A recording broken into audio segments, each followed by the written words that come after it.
नमस्कार। आज हम एक ऐसे व्यक्ति के बारे में गहराई से जानेंगे जिनका नाम भारत की राष्ट्रीय सुरक्षा के हर बड़े फैसले के साथ जुड़ा हुआ है, अजीत डोभाल। हमारे पास एक विस्तृत सोर्स है जो उनके शुरुआती दिनों से लेकर देश के सबसे शक्तिशाली राष्ट्रीय सुरक्षा सलाहकार यानी NSA बनने तक के सफर को दिखाता है। बिल्कुल। हमारा मकसद सिर्फ उनकी कहानी सुनाना नहीं है, बल्कि उस सोच को समझना है जिसने भारत की सुरक्षा नीति को, कह सकते हैं, हमेशा के लिए बदल दिया। चलिए इस दिलचस्प कहानी को परत दर परत खोलते हैं। बिल्कुल, और ये कहानी सिर्फ एक अफसर की नहीं है। ये भारत के एक रक्षात्मक देश से एक आक्रामक रुख अपनाने वाले देश में बदलने की कहानी भी है। अच्छा? डोभाल के तरीकों ने हमेशा पारंपरिक नियमों को चुनौती दी है, और इसीलिए वो जितने प्रशंसनीय हैं उतने ही विवादास्पद भी। तो कहानी शुरू होती है 20 जनवरी 1945 को। उत्तराखंड से, है ना? हाँ, उत्तराखंड के पौड़ी गढ़वारे से। पिता सेना में मेजर थे, तो वो अनुशासन और देश सेवा का माहौल तो घर में ही था। उन्होंने आगरा यूनिवर्सिटी से इकोनॉमिक्स में मास्टर्स किया और 1968 में सिर्फ 22 साल की उम्र में अपने पहले ही प्रयास में UPSC की परीक्षा पास कर ली। और यहाँ ये बात गौर करने वाली है, 22 साल की उम्र में पहले ही अटेम्प्ट में IPS बनना। ये उनकी तेज बुद्धि और जबरदस्त फोकस को दिखाता है, और यही दो गुण हैं, इंटेलिजेंस और फोकस, उनके पूरे करियर की पहचान बने। IPS बनने के बाद उनकी पहली पोस्टिंग हुई केरला में, और यहीं 1971 में थलासेरी में एक बहुत बड़ा दंगा भड़क गया। हाँ। सोर्स बताता है कि एक होटल से जूता फेंके जाने जैसी, मतलब एक छोटी सी बात ने दो धार्मिक समूहों के बीच आग लगा दी। हालात इतने बिगड़ गए थे कि पुलिस भी उन इलाकों में जाने से कतरा रही थी। तब राज्य के गृह मंत्री थे के करुणाकरण। वो एक ऐसे ऑफिसर को ढूंढ रहे थे जो बिना डरे हालात काबू में ला सके। और किसी ने इस युवा अफसर अजीत डोभाल का नाम सुझाया। एग्जैक्टली। लेकिन एक युवा अफसर ने ऐसा क्या किया जो पूरी पुलिस फोर्स नहीं कर पा रही थी? यही उनकी कार्यशैली पहली बार दुनिया के सामने आई। उन्होंने लाठी डंडे और आंसू गैस का इस्तेमाल करने के बजाय दिमाग का इस्तेमाल किया। मतलब? उन्होंने रणनीति की खुफिया जानकारी इकट्ठा करने पर जोर दिया। वो भेष बदलकर पूरे इलाके में घूमे, पता लगाया कि दंगे के असली सरगना कौन है। अच्छा। फिर उन्होंने दोनों तरफ के नेताओं को पकड़ा, उनसे सीधे बात की और उन्हें ही जिम्मेदारी दी कि सारा लूटा हुआ सामान वापस करवाया जाए। और नतीजा बिना किसी बड़े हिंसा के सिर्फ एक हफ्ते में दंगे शांत हो गए। यानी उनका असली हथियार बंदूक नहीं, बल्कि उनकी जुबान और उनका दिमाग था। बिल्कुल। और केरल की सफलता ने दिल्ली में बैठे लोगों का ध्यान खींचा। 1972 में उन्हें इंटेलिजेंस ब्यूरो यानी IB में शामिल कर लिया गया। और यहीं से उनकी जासूसी की दुनिया में असली एंट्री होती है, जिसका पहला बड़ा टेस्ट था मिजोरम, जहां लालडेंगा के नेतृत्व में मिजो नेशनल फ्रंट यानी MNF भारत से अलग होने के लिए एक हिंसक आंदोलन चला रहा था। हाँ, और मामला बहुत गंभीर था। लालडेंगा को सेना के 7 पूर्व कमांडरों का समर्थन मिला हुआ था। अच्छा, सेना के कमांडरों का? हाँ, ये वो कमांडर थे जिनकी बटालियन को बर्खास्त कर दिया गया था, और वो सरकार से बेहद नाराज थे। उनके पास हथियार भी थे और स्थानीय लोगों का समर्थन भी। तो सेना की कोई भी कार्रवाई उल्टी पड़ रही होगी। बिल्कुल। तो ऐसे माहौल में सिर्फ एक IB अफसर को भेजना तो बहुत बड़ा जोखिम था। वही तो। क्या IB को सच में लगा था कि वो अकेले कुछ कर पाएंगे? यही तो उनकी खासियत थी। उन्हें भेजा ही इसलिए गया था क्योंकि सैन्य समाधान काम नहीं कर रहा था। उनकी योजना बंदूक चलाने की थी ही नहीं। तो क्या थी योजना? उनकी योजना थी दुश्मन के दिमाग में घुसने की। सोर्स बताता है कि उन्होंने भेष बदला, उन 7 कमांडरों से दोस्ती की, उनके ड्रिंकिंग पार्टनर बन गए। अरे वाह! यहां तक कि उन्हें अपने घर पर खाने पर भी बुलाने लगे। एक मिनट, मिटरमन की अपनी पत्नी को भी नहीं पता था कि वो घर पर जिन लोगों को खाना खिला रही हैं वो देश के दुश्मन है। ये तो अविश्वसनीय है। बिल्कुल। ये दिखाता है कि उस काम के लिए व्यक्तिगत स्तर पर कितना कुछ दांव पर लगाना पड़ता है। बिल्कुल। उनकी पत्नी को कोई अंदाजा नहीं था कि ये मेहमान कौन है। जब डोभाल ने उन कमांडरों का पूरा भरोसा जीत लिया तो उन्होंने उन्हें समझाना शुरू किया। उन्होंने विद्रोह की सबसे मजबूत कड़ी को ही निशाना बनाया। सही कहा। उन्होंने कमांडरों को समझाया कि भारत सरकार से जुड़ने में ही उनका फायदा है, उन्हें मंत्री पद भी मिल सकता है और मिजोरम को अलग राज्य का दर्जा भी मिल जाएगा। और इसका नतीजा क्या हुआ? उन्होंने उन 7 में से 6 कमांडरों को भारत सरकार के पक्ष में आने के लिए मना लिया। 6 को? हाँ, 6। इससे लालडेंगा की शक्ति रातों रात खत्म हो गई। वो बिल्कुल अकेला पड़ गया और उसे शांति वार्ता के लिए मजबूर होना पड़ा। से तोड़ा ये दिखाता है कि वो समझते थे कि हर समस्या का हल बल प्रयोग नहीं है। बिल्कुल।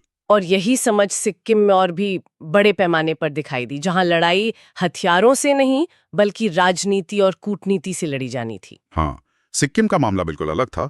वहां के राजा ने एक अमेरिकी महिला से शादी कर ली थी, जो सोर्स के मुताबिक CIA की एजेंट थी। ओहो। भारत को डर था कि सिक्किम के जरिए अमेरिका इस क्षेत्र में अपना प्रभाव बढ़ा सकता है।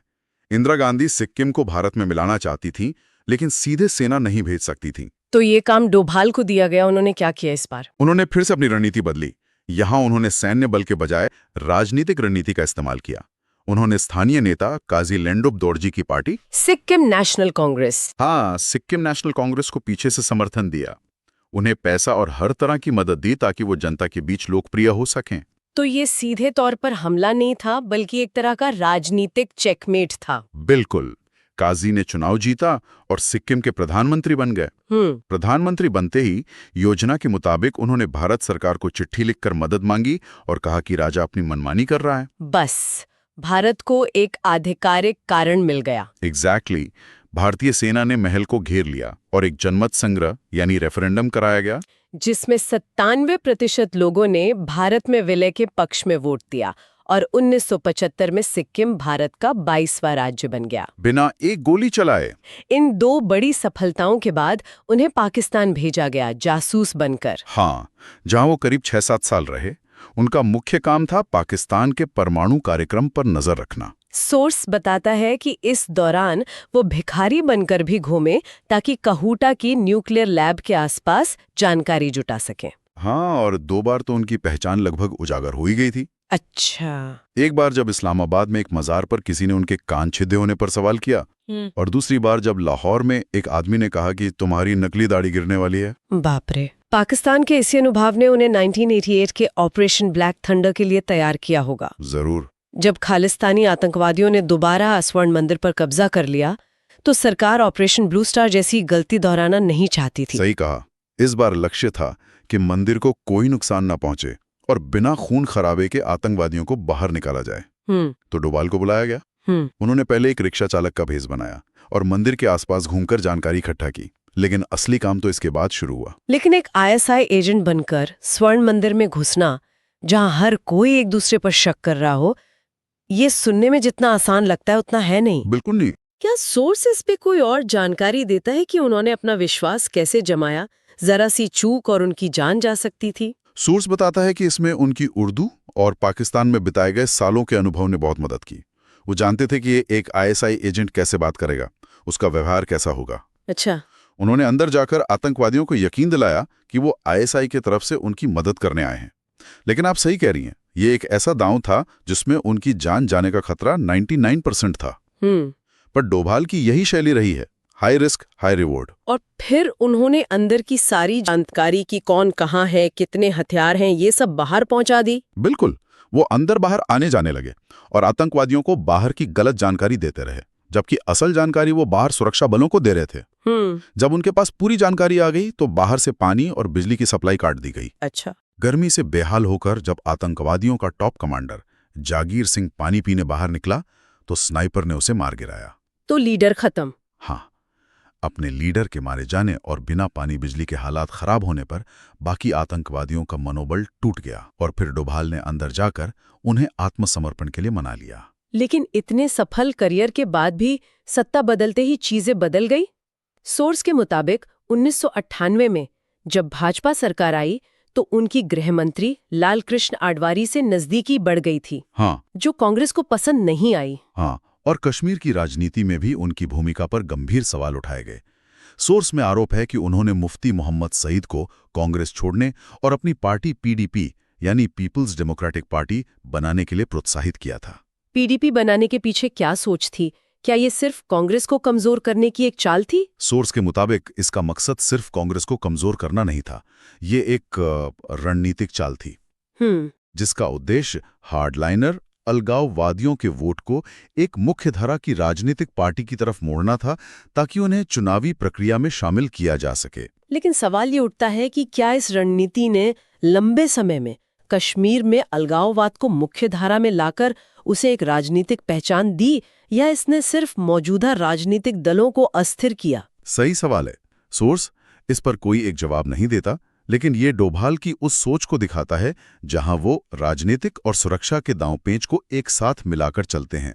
और इसका नतीजा ये हुआ कि जब 2004 में कांग्रेस की सरकार वापस आई तो डोभाल को आईबी का डायरेक्टर तो बनाया गया क्योंकि वो सबसे सीनियर थे, लेकिन उनका कार्यकाल जो आमतौर पर 2 साल का होता है उसे घटाकर सिर्फ 8 महीने कर दिया गया और जनवरी 2005 में वो रिटायर हो गए। लेकिन डोभाल जैसे लोग चुपचाप रिटायर नहीं होते।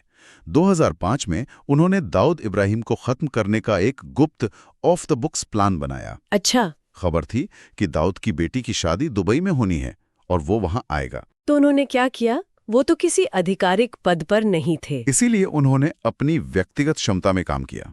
उन्होंने दाऊद के दुश्मन छोटा राजन से संपर्क किया और उसके 2 शूटरों को भारत बुलवाया। प्लान था कि ये दोनों दुबई जाकर शादी में दाऊद को खत्म कर देंगे, लेकिन ये योजना फेल हो गई। कैसे? सोर्स के अनुसार मुंबई पुलिस को इसकी भनक लग गई। कुछ कहते हैं कि खुद दाऊद ने ही पुलिस को खबर दी थी। अरे! जिस वक्त डोभाल दिल्ली के एक होटल में उन शूटरों को आखिरी ब्रीफिंग दे रहे थे, मुंबई पुलिस की एक टीम वहां पहुंच गई और उन दोनों को गिरफ्तार कर लिया। और क्योंकि डोभाल किसी आधिकारिक पद पर नहीं थे, वो कुछ नहीं कर सके। कुछ भी नहीं। ये वाकई सोचने वाली बात है।